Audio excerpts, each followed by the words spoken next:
Shalom, shalom, peuple de Dieu. Alors, je viens aujourd'hui vers vous avec cette vidéo parce que le Seigneur m'a mis à cœur de parler d'un thème très important qui nous concerne tous, enfants de Dieu. Surtout nous, enfants de Dieu, c'est un thème vraiment très important que j'ai pu déjà partager dans mon église et j'aurais voulu maintenant partager ça aussi avec vous qui va regarder cette vidéo. Bien aimé, aujourd'hui, mon thème où je vais parler de l'amour. L'amour. Souvent, quand on parle d'amour, on a l'impression que ça touche simplement une relation entre un homme et une femme. Mais là, je veux parler de l'amour que tout enfant de Dieu doit avoir. L'amour que tout enfant de Dieu, bien aimé, doit porter dans son cœur. La Bible nous dit, bien aimé, que le premier des commandements, dans le livre de Deutéronome 6 au verset 5, la Bible nous dit que tu aimeras ton Dieu de toute ta force, de toute ton âme, toute ta pensée. Notre commandement, le premier commandement que Dieu nous donnera, c'est d'aimer notre Dieu de toute notre force. Et bien aimé, la Bible nous dit dans l'évangile de Jean 14, verset 21, la Bible dit que celui qui m'aime, donc celui qui aime Jésus, est celui qui observe les commandements de Dieu. Donc, une personne qui prétend aimer Dieu, une personne qui aime Dieu, c'est cette personne-là, bien-aimée, qui observe les commandements de Dieu. Et bien-aimé, dans le commandement de Dieu, les commandements que Dieu nous a donnés, bien-aimé, la Bible nous dira que, il a dit, je vous donne un commandement nouveau, aimez-vous les uns les autres. C'est quelque chose, bien-aimé, qu'on trouve difficilement au jour d'aujourd'hui dans le christianisme ou dans la vie des enfants de Dieu. Bien-aimé, on arrive dans une époque où on a la facilité de haïr son frère. On a la facilité de dire du mal sur le frère, sur la sœur. On a la facilité de nous entretuer, bien que nous prétendons être chrétiens, être enfants de Dieu. Et la Bible nous dit que celui qui aime Christ, celui qui aime Dieu doit observer les commandements de Dieu. Et dans ces commandements, bien-aimés, il y a le fait de nous aimer les uns et les autres. Bien-aimés, quand on regarde dans l'évangile, dans le livre plutôt de 1 Corinthiens, au chapitre 13, la Bible nous dit clairement que même si nous avons des dons de parler en langue, même si nous prophétisons, bien-aimés, si nous n'avons pas l'amour, nous sommes comme une cymbale, comme un instrument qui retentit. Donc ça veut dire un instrument qui ne fait que du bruit. Quand bien même nous aurons tous les mystères, bien la science de tous les mystères, bien-aimés, si tu n'aimes pas ton prochain, bien-aimé, tu ne pourras pas hériter du royaume des cieux. Et nous savons que l'objectif que chaque chrétien, que chaque enfant de Dieu né de nouveau a, bien-aimé, c'est d'hériter le royaume des cieux. Mais lorsque tu n'aimes pas ton frère, lorsque tu n'aimes pas ta sœur bien-aimée, automatiquement, ça fait de toi une personne qui est ennemie de Dieu. Parce que la Bible dit que celui qui aime Dieu, dans l'évangile de Jean, chapitre 14, celui qui aime Dieu observe les commandements de Dieu. Et dans les commandements de Dieu, bien-aimé, la Bible nous dit clairement de nous aimer les uns les autres. Combien aujourd'hui, bien-aimés, nous avons la facilité de nous critiquer. Combien, bien-aimés, au jour d'aujourd'hui, bien-aimés, nous avons la facilité de nous détruire facilement. Bien-aimés, une personne qui a de l'amour, une personne qui prétend aimer Dieu, bien-aimé, elle doit refléter ces fruits de l'esprit qu'on nous parle. Dans Galates 5, 22, tu dois aimer, tu dois avoir de l'amour, bien-aimé. L'amour qui supporte tout, comme nous dit 1 Corinthiens chapitre 13. L'amour supporte tout, l'amour pardonne tout. Une personne qui aime Dieu, une personne qui prétend bien-aimé être un enfant de Dieu né de nouveau bien-aimé, cette personne-là doit aimer son prochain.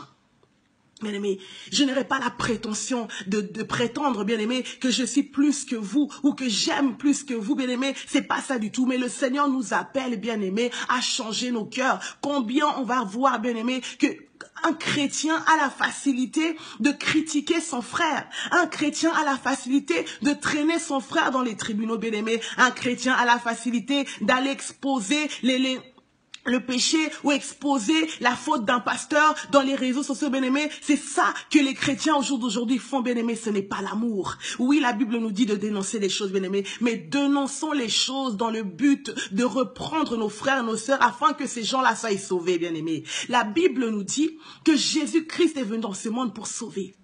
Le but ultime de Dieu, bien-aimé, c'était de sauver ses enfants. Le Seigneur ne veut pas que les enfants de Dieu aillent finir en enfer. L'objectif de Dieu ou le désir de Dieu, c'est que les enfants, ses enfants soient sauvés. ses enfants puissent hériter du royaume. Alors lorsque toi, bien-aimé, tu fais ces choses, tu dénonces ton frère, ta soeur, bien-aimé, est-ce que tu le fais dans le but que la personne soit sauvée ou tu le fais dans le but que la personne reste dans son péché et ne se convertisse pas, bien-aimé, ne mélangeant pas tout. Une personne qui a de l'amour, une personne qui prétend aimer Dieu, cette personne-là fera en sorte, bien-aimé, de ramener son frère ou sa soeur dans la douceur pour que la personne soit sauvée, pour que l'âme de la personne soit sauvée. Nous devons nous aimer les uns les autres, bien-aimés. C'est ça le commandement que le Seigneur Jésus donnera. Le commandement, c'est de nous aimer les uns les autres. Il ira plus loin en disant que nous devons aimer même nos ennemis, bénir ceux qui nous maudissent, bien-aimés. Combien d'entre nous aujourd'hui pour prétendre que nous puissions aimer nos ennemis? Aimons nos ennemis. Bien-aimés, quand on regarde David, le roi David, on voit à quel point, bien-aimés, on comprend maintenant en fait un peu plus pourquoi il était appelé l'homme selon le cœur de Dieu. Certes, David avait péché. Bien-aimé, je ne suis pas là pour caresser le péché. Toute personne qui pratique l'impudicité, qui pratique la fornication, bien-aimé, toute personne qui fait ces choses finira à aller en enfer. Ces choses-là ne t'amèneront pas dans le royaume des cieux, bien-aimé. Mais il faut savoir que tu peux très bien ne pas pratiquer ces choses. Peut-être tu ne pratiques pas l'impudicité, peut-être tu ne fais pas la fornication, bien-aimé, ce qui est très bien, bien-aimé, mais peut-être que ton cœur est mauvais, ton cœur est haineux. Le Seigneur voit dans ton cœur de la haine pour ton frère et pour ta sœur, bien-aimé. Et sache que tu es aussi coupable que cette personne qui pratique l'impudicité ou la fornication. Le Seigneur nous appelle à nous aimer, bien-aimés. Le Seigneur nous appelle à nous entraider les uns les autres, à nous aimer. La Bible dit que même si tu as le don de prophétie, même si on t'appelle prophète des nations, même si on t'appelle prophétesse des nations, bien-aimé, tant que tu n'as pas d'amour, bien-aimé, ce jour-là, le Seigneur dira, je ne t'ai jamais connu, retire-toi de moi. Il a dit celui qui observe les commandements. Donc si tu n'observes pas ces commandements, tu n'aimes pas ton frère et ta sœur, ça fait de toi une personne qui n'observe pas les commandements de Dieu. Donc automatiquement tu deviens ennemi de Dieu. David a péché. David a allé jusqu'au meurtre, bien-aimé, jusqu'à l'adultère, bien-aimé. C'était des péchés condamnables. Et il en a subi les conséquences, bien-aimé. Mais ce qu'il y avait dans le cœur de David, c'était un cœur que beaucoup de gens autres au milieu de nous, beaucoup de gens au jour d'aujourd'hui n'ont pas. Voilà pourquoi Dieu dira, j'ai trouvé en David, fils d'Isaïe, l'homme selon mon cœur. Bien-aimé, David avait la possibilité, lui qui a été persécuté par Saoul, lui qui a été vraiment persécuté par Saoul. Saoul voulait que le tuer, il voulait qu'une chose, c'est le tuer, bien-aimé. Mais devant Saoul, oh, David avait l'opportunité à plusieurs reprises, bien-aimé, de se venger de Saoul. Il avait l'opportunité à plusieurs reprises de tuer Saoul, bien-aimé. Mais il s'est dit, qui suis-je moi pour mettre la main sur le roi de Dieu? Qui suis-je moi pour mettre la main sur le roi de Dieu, bien-aimé? Combien d'entre nous aujourd'hui auraient tué Saoul? Combien d'entre nous, bien-aimés, aujourd'hui auraient tué Saoul? Parce que tu as l'opportunité. Peut-être même que tu serais dit que c'est Dieu qui t'a donné cette opportunité-là. Voilà, Dieu me l'a livré entre mes mains. Bien-aimé, mais à aucun moment, David a voulu souiller ses mains, a voulu porter sa main sur Saoul. Pourquoi? Parce qu'il avait un cœur pur, il avait un cœur plein d'amour, bien-aimé. Combien d'entre nous aujourd'hui auraient pas tué Saoul? Combien d'entre nous, bien-aimés, on prétend être des enfants de Dieu, mais on a la facilité de tuer notre frère. Tu as la facilité de tuer ta sœur, bien-aimé. Tuer peut-être pas faire forcément physiquement, mais avec tes paroles. Combien de fois, bien-aimé, tu n'as pas espéré le malheur de ton frère ou de ta sœur, bien-aimé. Ce n'est pas ça que Dieu nous appelle à faire, bien-aimé. Ne soyons pas ces gens où Dieu dira à la fin, bien-aimés, retirez-vous de moi, je ne vous ai jamais connu. Nous ne voulons pas être ces chrétiens, mais aimons-nous les uns les autres. Comme Christ Jésus a aimé son église, de telle sorte, bien-aimé, il a donné sa vie pour que toi et moi nous soyons sauvés, bien-aimé. Quel amour! Quel amour! Même si tu parles en langue, bien-aimé, 1 Corinthiens 13 le dit clairement, même si tu as tous les dons, même si tu as la foi qui transporte les montagnes, bien-aimé, si tu n'as pas d'amour, tu as absolument rien du tout. Combien de gens ont la facilité de critiquer? Bien-aimé, une personne qui a de l'amour, c'est une personne qui automatiquement marche dans l'esprit. Le Seigneur nous appelle à devenir des esprits, à marcher dans l'esprit. Et une personne qui marche dans l'esprit, bien-aimé, c'est une personne qui reflète les fruits de l'esprit qui sont l'amour. Mais comment tu peux prétendre, bien-aimé, dire que, voilà, je suis de tel. La Bible dit, l'apôtre Paul a dit, que les gens qui disent je suis de Paul, je suis d'Apollo, c'est des gens qui sont encore dans la chair, c'est des gens encore qui sont charnels. Et Dieu nous appelle à devenir des esprits, à devenir esprits, à marcher dans l'esprit, à nous affectionner des choses de l'esprit. Et quand tu t'affectionnes dans les choses de l'esprit, quand tu marches dans l'esprit, automatiquement le fruit, qui est le fruit de l'amour, le fruit de l'esprit bien-aimé, va se manifester, de tel que tu auras de la peine à critiquer ton frère, même si tu vois ton frère dans le péché, tu auras cet amour, ce besoin de ramener ton frère bien-aimé à se repentir, à être sauvé pour qu'il soit sauvé. Mais combien d'entre nous le faisons aujourd'hui? Combien d'entre nous espèrent, même enfonçons, même les gens qui restent dans le péché? Combien? Le Seigneur ne nous appelle pas à cela. La Bible nous dit, bien-aimé, comment peux-tu prétendre aimer Dieu que tu ne vois pas et haïr ton frère, ta sœur, que tu vois? Comment tu peux prétendre, bien-aimé?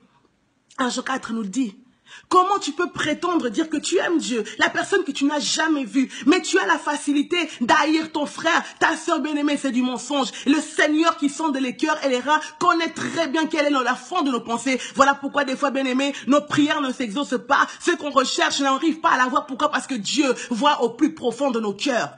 Les églises sont divisées.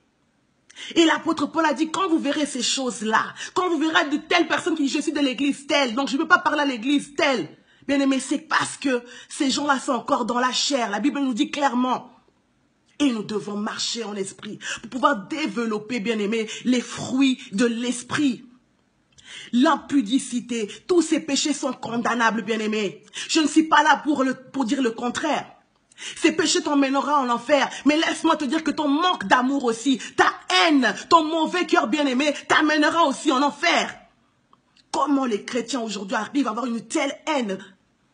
Combien de gens sont divisés? Alors tu prétends parler de la part de Dieu, tu prétends servir le Seigneur, mais tu n'aimes pas ton frère, tu n'aimes pas telle église, tu ne peux pas aller dans tel endroit parce qu'il y a tel frère que tu n'aimes pas, bien aimé. Comment ça peut se trouver au milieu de nous, chrétiens, qui disent, qui prétendent aimer Dieu? Il a dit, si tu m'aimes, tu dois observer mes commandements. Dès le moment, bien-aimé, où nous n'observons pas ces commandements, nous désobéissons. Et la Bible nous dit dans 1 Samuel, bien-aimé, que la désobéissance est aussi coupable que la divination. La désobéissance au commandement de Dieu, la désobéissance à cette loi qui dit que tu dois aimer ton frère bien-aimé comme toi-même, la désobéissance fait de toi une personne qui est aussi coupable qu'un sorcier, une personne qui est aussi coupable qu'un impudique, bien-aimé. Le Seigneur nous appelle, à toi et à moi, bien-aimé, à nous aimer les uns les autres. Combien nous pourrons être, bien-aimés, impactés, comment nous pourrons impacter les païens, comment nous pourrons impacter, bien-aimés, les gens du dehors, si nous-mêmes, au milieu de nous, bien-aimés, nous ne nous aimons pas. Tu vas trouver dans les païens des gens qui s'aiment. Tu trouveras que le païen a la facilité de t'aider. Tu trouveras que le païen a la facilité de faire des ONG, de faire des ONG pour les femmes battues, pour les enfants défavorisés. Mais chez les chrétiens, tu ne trouveras pas cela. Alors que ce n'est pas normal, bien-aimés. Nous sommes appelés à refléter l'amour, à refléter ce fruit. Comment aujourd'hui, on n'a pas du tout de retenue à se tuer entre nous, chrétiens bien-aimés. Ce n'est pas normal. Ce n'est absolument pas normal. Tu vois ton frère dans le mal, bien-aimé, reprends-le avec douceur. Parce que ton objectif doit être que cette personne-là soit sauvée, bien-aimé. C'est ça l'objectif de chrétien. Nous devons faire de toute nation des disciples parce que nous cherchons à ce que ces gens soient sauvés. Nous cherchons à sauver, bien-aimé, pas à enfoncer, pas à garder ces personnes-là dans leur péché. Si tu vois ton frère dans le mal, bien-aimé, reprends-le avec douceur. Prie pour cette personne. Prie pour elle, bien-aimé. La Bible nous dit très bien que si nous nous aimons pas les uns les autres, bien-aimés, nous n'observons pas le commandement qui nous dit, bien-aimé, de nous aimer les uns les autres. Automatiquement, nous désobéissons. Automatiquement, nous sommes aussi coupables qu'un sorcier, qu'un démon, bien-aimé. Pourquoi? Parce que nous n'observons pas cette parole qui nous dit de nous aimer les uns les autres. Nous devons nous aimer, bien-aimés. Le Seigneur attend ça de son Église. Le Seigneur veut, bien-aimés, qu'on puisse hériter du royaume des cieux, ce qui est l'objectif de chacun d'entre nous, bien-aimés. Mais pour cela, nous devons nous aider, bien-aimés. La Bible dit que l'amour, elle supporte tout. Toi, même pour les couples mariés, tu dois supporter, bien-aimé, parce que c'est ça qui est le reflet de l'amour. Tu dois supporter, tu dois pardonner. Comment tu peux prétendre être chrétien? Comment tu peux prétendre, bien-aimé, être enfant de Dieu, bien-aimé, mais tu n'arrives pas à pardonner? La Bible nous dit, bien-aimé, que l'amour, elle supporte tout. Voilà pourquoi la Bible nous dit, même si tu parles des langues, même si tu prophétises, mais si tu n'observes pas ces commandements, si tu n'observes pas ce qui est l'amour, bien-aimé, tu es comme un instrument qui fait du bruit aux yeux de Dieu. Voilà pourquoi nous ne sommes pas exaucés. Voilà pourquoi nous n'arrivons pas à aller de l'avant. Parce que le Seigneur voit en nous, Père bien-aimé, un cœur noir. Il voit en nous, bien-aimé, un cœur impur. Et il a dit, voilà pourquoi la Bible dit il a dit, préserve ton cœur. Parce que de là viennent toutes les sources de la vie, bien-aimé. Nous devons refléter l'amour pour pouvoir aussi aller impacter dehors, bien-aimé. Au jour d'aujourd'hui, il y a même... C'est même devenu une ségrégation au niveau des païens. On n'arrive pas à aller côtoyer les païens pour leur prêcher la parole. Ça aussi, c'est un manque d'amour. Ils ont autant besoin de nous d'être sauvés, bien-aimés. Toi qui as été sauvé, va aussi sauver. Jésus a montré, bien-aimé, à ses disciples, en leur lavant les pieds, qu'ils devaient aussi servir les autres. Nous devons aller servir, c'est-à-dire nous devons aller aussi prêcher la parole pour que les gens soient sauvés, bien-aimés. Nous devons nous aimer. Tu dois prier pour ton frère, ta soeur bien-aimée. C'est vrai que l'amour ne dit pas que tu dois automatiquement côtoyer les gens. C'est pas ça. On te dit pas de côtoyer telle personne. Mais de loin, bien-aimé, là où tu es, d'avoir ce sentiment d'amour, bien-aimé. Ce sentiment tu te soucies du bienfait de ton frère et de ta soeur. Aimons-nous les uns les autres. Comment la haine a pu prendre place dans le corps du Christ, bien-aimé? Comment les pasteurs arrivent à se haïr? Comment nous, enfants de Dieu, on arrive à se haïr? Comment on est arrivé là? Le Seigneur nous appelle, bien-aimé. Je n'ai pas la prétention de me mettre hors cela, bien-aimé. Moi aussi, le Seigneur m'appelle. Moi aussi, le Seigneur me parle. Il nous dit, aimons-nous les uns les autres, comme lui, Christ. Notre Dieu, l'agneau immolé, il a aimé son église, bien-aimé. Il nous aime, voilà pourquoi il ne veut pas nous voir périr, bien-aimé, ce jour-là. À quoi bon passer des journées à faire des conférences, passer des journées, bien-aimé, à prier, à intercéder, bien-aimé? À quoi bon le faire si on n'arrive même pas à avoir de l'amour, bien-aimé? Ce jour-là, le Seigneur te dira, retire-toi de moi, je ne t'ai jamais connu. On a souvent facilité de minimiser cela, bien-aimé. On voit que les péchés, d'autres péchés, mais le manque d'amour, c'est un grand péché. Il a dit dans sa parole. 1 Corinthiens 13, je vous inviterai à le lire, bien-aimé. Il a bien dit dans sa parole que toi, même si tu as le don de prophétie, tu es prophète, bien-aimé, de nation, mais tu n'aimes pas telle église, tu n'aimes pas telle personne, comment tu peux prétendre être un enfant de Dieu? Comment même tu peux prétendre aimer Dieu?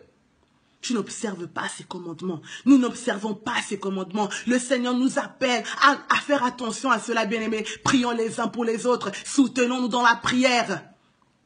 Si toi, tu ne pries pas pour moi, bien-aimé, qui le fera? On est chrétien, mais si toi, tu ne pries pas pour moi, qui le fera? Au lieu de me jeter des pierres, bien-aimé, prions les uns pour les autres. Au lieu de passer des temps à parler de tel pasteur, à parler de tel servant de Dieu, serviteur de Dieu, prions les uns pour les autres. Aimons-nous, bien-aimés. C'est ce que le Seigneur nous appelle à faire. Le Seigneur nous appelle à faire. Et si aujourd'hui nous parle, bien-aimé, c'est parce que son désir, encore une fois, c'est que nous soyons sauvés. Il n'y a pas plus, un qui est plus que l'autre.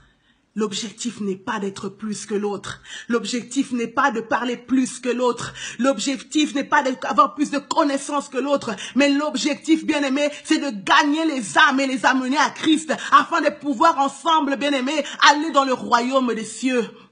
Notre Dieu qui a mené cet évangile de la grâce, il t'appelle aujourd'hui, il m'appelle, il veut sensibiliser nos cœurs à nous dire, bien-aimés, qu'il faut qu'on s'aime. On ne peut pas trouver, la Bible dit que quand on trouve ce genre de choses, des haines, des disputes, des querelles, ça prouve encore qu'on est dans la chair. Tu n'as pas besoin seulement de pratiquer l'impudicité pour être dans la chair. Mais ces œuvres-là, bien-aimés, quand tu as la facilité haïr ton frère, ta soeur, bien-aimé, ça prouve simplement que tu ne marches pas dans l'esprit, tu marches dans la chair et automatiquement tu ne pourras pas refléter les fruits de l'esprit. Le Seigneur nous appelle à nous aimer, à nous soutenir, bien-aimé. Le Seigneur nous appelle. Ne soyons pas ces chrétiens, bien-aimés, qui auraient passé des heures et des heures à prier, des heures à faire des séminaires, des heures à servir Dieu, à chanter, bien-aimé, mais qu'au dernier jour, le Seigneur te dise, retire-toi de moi, je ne t'ai pas jamais connu. Bien-aimé, nous voulons impacter le monde aujourd'hui. Nous voulons amener les âmes en Christ. C'est ça que nous voulons. Alors pourquoi le diable est rentré? Pour semer dans le corps de Christ de la haine, bien-aimé. Il s'est déguisé, il a pu semer, bien-aimé, sa mauvaise graine. Pourquoi? Parce que les chrétiens sont endormis. Les chrétiens ne voient pas, bien-aimé. La Bible dit c'est quand les gens dormaient que l'ennemi est venu semer la mauvaise graine. Et l'ennemi vient semer la mauvaise graine dans le corps du Christ, de tel qu'on n'arrive même pas à remarquer, bien-aimé, que l'amour n'est plus. La haine a pris la place dans le corps de Christ. La haine a pris la place dans les églises. Ce n'est pas normal. Le Seigneur nous appelle à aimer. Le Seigneur nous appelle à aimer les uns les autres. Il a dit, je vous donne un commandement nouveau. Aimez-vous les uns les autres. Nous devons nous aimer, bien-aimés. Nous devons nous soutenir. Nous devons le faire. Je tenais vraiment à partager, Seigneur, bien-aimé, ce message avec vous. Parce que le Seigneur m'avait mis à cœur déjà depuis longtemps de le faire. J'ai pu le faire à l'église, dans mon église respective. Mais je voulais vraiment le partager avec vous. J'espère que toute personne qui verra cette vidéo sera touchée, bien-aimée. Je ne suis pas plus que vous. Et je n'ai pas la prétention même de le dire, bien-aimé. Mais ce que je veux, c'est qu'on puisse, Seigneur, ce jour-là, se réjouir ensemble dans le royaume.